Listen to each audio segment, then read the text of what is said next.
麺結構好きです。販売してほしいです。あまり美味しくなかったシリーズの展開を希望します。ガーリックブレッドと一緒に形を整えます。1時間ほど漬け込みます。ごきげんよう、アスママです。コストコ購入品、アレンジやルーティンを交えてご紹介します。チャンネル登録もお願いします。シュリンプガーリック混ぜそば、1680円です。デリカコーナーの新商品です。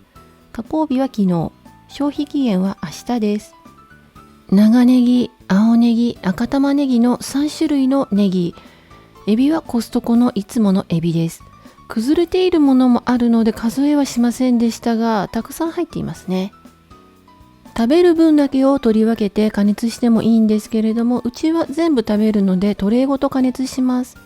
表示通りにソースと韓国海苔を取り出してから黒いトレーごと500ワットで5分。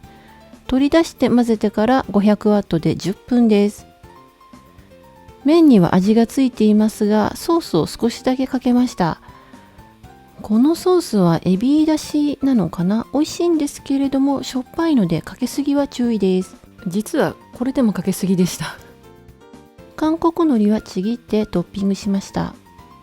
いつもの太麺です。この麺結構好きです。ガーリック自体は主張しすぎず、ソースのかけすぎさえしなければ美味しいと思いました。茹でエビもレンジで爆発することなく加熱できています。ペリペリチキンラップ5本入り1580円です。デリカコーナーの新商品です。トルティーヤのピンクはデーツです。春らしい色ですね。このトルティーヤだけでも販売してほしいです。ペリペリチキンはペリペリソースと呼ばれる南アフリカのチリソースを塗り込んだ鶏肉をグリルしたもので、日本のピリピリと同じ意味なんだそうです。辛いものが苦手な我が家ですが、パパと私は美味しくいただきました。娘は一口でギブアップです。加工日は今日、消費期限は明日です。重さは 133g から 184g、バラバラです。広げるとこんな感じで、直径は27センチくらい、11インチですかね。フラワートルティーヤにレタスと千切りキャベツと人参のコールスロー、ペリペリソースチキンを巻き込んでから半分にカットしているんですね。MJB コールドブリュー32パック入り1198円です。久しぶりの登場でパッケージも変わっています。アラビカ豆 100%、原産国はブラジル、タンザニア、エチオピア。賞味期限は来年の2月です。約10ヶ月です。水出し熱湯抽出氷水出しの3パターンの作り方がありますが、水出しにしました。水の量もお好みですけれども、今回は 500ml、あまり美味しくなかった郷の恵み天然水を使います。軽く振ってバッグ全体が濡れるように浸してから冷蔵庫で4時間。しっかり抽出されています。とてもクリアで酸味苦味のバランスもよく美味しいです。500ml だとちょっと薄めですね。ミルクなしでさっぱりといただけました。ジッパーバッグ入りですが個包装にはなっていないので、いつものコーヒー豆同様2週間で飲みきれない分は冷凍した方が良いかなと思います。フードセーバーで真空パックにして、こちらは冷凍、そしてこちらは冷蔵庫、そして、パッケージごとのは常温で保存します。キャロットパウンドケーキ3本入り2198円です。新商品です。消費期限は4月10日、購入日含めて4日です。うさぎの好きな人参入りだからイースター向け商品のようですね。重さは 600g くらい、長さは17センチ、短辺は底の方が5センチ、上の方は8センチです。高さはクリームを含めて一番高い位置で6センチです。サイドのデコボコを目印に5つに切り分けました。120g で472キロカロリーです。トッピングのコロッケの衣くずのようなものはクランブルとも違うしでちょっとね謎なんですけれども、ケーキくずのようなもろもろとした感じですけれどもしっとり。シナモンなどのスパイスが効いているので苦手な人もいるかもです。うちの娘はダメでしたね。クリームはレモンが効いたチーズクリーム。これがすごく美味しいので今後もこのクリームを使ったシリーズの展開を希望します。パウンドケーキはくるみがゴロゴロ入っていて食感が良いです。そしてトッピングの粉と同じくスパイスが効いています。同じ味かな。ポツポツ見えるオレンジが人参。人参臭さは影響していないので野菜の甘みを生かして罪悪感を軽減したケーキですね。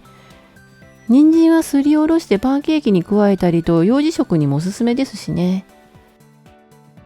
保存はいつもと同じでコンテナを逆さまにして一切れずつ入れて冷蔵庫です。冷凍する分はラップしてジップバッグです。バーベキューチキンウィング 100g あたり188円で2224円です。新商品となっていますがかなりお久しぶりの再販です。加工日は今日。消費期限は明日です。22本入っていました。ホットデリですけれどもすっかり冷めてしまったのでリベイクです。耐熱皿に移してガーリックブレッドと一緒にオーブンに入れました。お味はバーベキューらしさのあるスモーキーなチキンです。甘めなので主人には不評でした。伊藤ハムパストラミビーフ 385g 入り998円から200円オフです。メルマガ掲載品です。ブラックペッパーが効いていて美味しいですよね。何度もリピしています。製造は千葉県。賞味期限は4月21日です。2週間です。過去にサンドイッチやサラダなどをご紹介してきましたが、今回は牛乳パックを使ってお寿司を作りました。パストラミとアボカドの牛乳パック寿司です。ラップを敷いた牛乳パックに寿司飯、アボカド、パストラミビーフ、錦糸卵の順にぎゅうぎゅう押し付けながら乗せていきます。ラップで包み、上や横からもしっかり押さえて形を整えます。パックから取り出します。6つに切り分けてプラターに移します。スライスした赤玉ねぎを乗せます。マヨネーズをラップで包んでからようじで穴を開けて全体にかけて出来上がりです。取り皿によそうとこんな感じです。クックパッドにも投稿しましたので概要欄のリンクからご覧ください。こちらはおにぎりです。炊きたてのご飯に顆粒コンソメ、コーン、加熱したチンゲン菜、刻んだパストラミビーフを入れて混ぜてます。ビビゴヤンニョムチキン 700g 入り1058円から220円オフです。冷凍です。原産国はタイ。賞味期限は来年の2月です。約10ヶ月です。レンジ加熱で食べられます。ジッパーバッグになっているので欲しい分だけを取り出して耐熱皿に並べ、ラップなしでレンジで加熱します。甘辛くて美味しいです。娘は食べられませんでしたが、パパもギリギリ食べられる辛さ、お酒にも合うので喜んで食べてました。バリラペーストジェノベーゼ 190g が3本、1480円から300円オフです。メルマガ掲載品です。久しぶりの購入なので瓶の使用が変更になってからでは初めてです。お好みの量をかければいいんですけれども1瓶で4から5人分、バリラの 500g 箱にちょうど良い量となっています。パスタ以外にもじゃがいもなどのお野菜を和えたりと万能です。原産国はイタリア。賞味期限は来年の3月です。約11ヶ月です。バジルチキンを作ります。鶏胸肉2枚を食べやすい大きさにカットしたら、ペーストジェノベーゼを大さじ3杯入れて、混ぜて1時間ほど漬け込みます。フライパンで焼いても OK ですけれども、今回は170度に加熱したオーブンで焼きました。さらにとろけるチーズを乗せて加熱しました。ガーリックブレッド1180円です。半年以上ぶりかな、再販です。サイズは短辺が18センチ、長辺が27センチ、2センチほどずらして重ねてあります。スティック状に切ると食べやすいのでおすすめです。加工日は今日、消費期限は明後日です。前回よりもニンニクが大きめですが、少なくなったようにも見えます。ニンニクの位置にムラがあります。断面はこんな感じです。今回は10本に切り分けましたが、焼く時に安定しないので、前回の3センチずつの9本に切った方が良い感じでした。バーベキューチキンもついでに乗せてリベイクします。200度のオーブンで7分焼きました。ガーリックはローストしてあるので生焼けの心配はありません。パンの表面がカリッとすれば OK です。すぐに食べない分はオーブン用のホイルで1本ずつ包み冷凍します。食べるときはホイルを少し緩めるように包み直し、トースターで10分です。冷凍した場合は長いです。トースターにもよると思いますが、ホイルなしで焼くと焦げるし、バターでトースターが汚れるのも困るので、私はホイルしたまま焼いてます。ホイルをずらして包み直せばバターで手が汚れることなく食べられます。ハードなパンにたっぷりのガーリック&バターで美味しいです。私はバターが多すぎかなと思いましたが、主人はこれくらいのバターがうまいと言っているので、まあ人それぞれってことですね。今週のお酒はクリアアサヒ。キャンペーンでいただいたのでコストコとは関係ありません。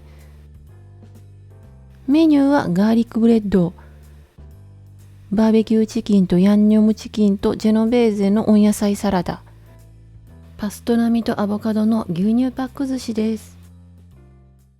毎週金曜日にまとめ買いをしています。レビューは数回に分けて編集完了次第アップしていきます。チャンネル登録をお願いします。概要欄にご紹介しきれなかった購入品も含めた価格情報などを載せています。お買い物の参考になさってください。今回も最後まで見てくださりありがとうございました。